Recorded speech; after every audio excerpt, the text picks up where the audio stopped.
ખુશીમાં શું થયું? બોલો પડી ગયા એક્સિડન્ટ છો કેવી રીતના થયું ખુશીમાં?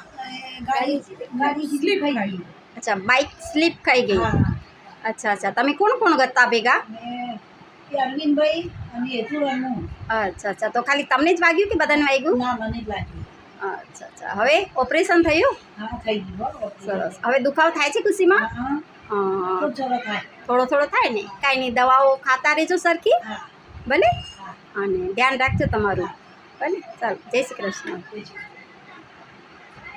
બોલો રમીલાબેન, તમે કઈ બધાને મેસેજ આપવા માંગશો કે ઉંમર થાય એટલે આપણે બાઇક પર નહીં બેસવાનું? હા ના બેસાય સાચી વાત છે ને, કારણ કે અમુક ઉંમર થાય ને પછી આપણા હાડકા કેવા થાય? હા મંદા થઈ જાય હા, હાડકા આપણા બરડ થઈ જાય, એમાંથી કેલ્શિયમ ઘટી ગયું હોય, બરાબર કે નહીં? તો હું આ વિડીયો સ્પેશિયલ બધાના, આ એમના વહુ છે, મોટા વહુ છે, અને એ એમના ઘરે એમણે સેવા કરવા રાખ્યા છે ખુશીમાને, અને આ અમારા વર્ષો જૂના ફ્રેન્ડ છે. અમે આજના નહીં, અમે 30 વર્ષ જૂના ફ્રેન્ડો છે. કાં ખુશીમાં?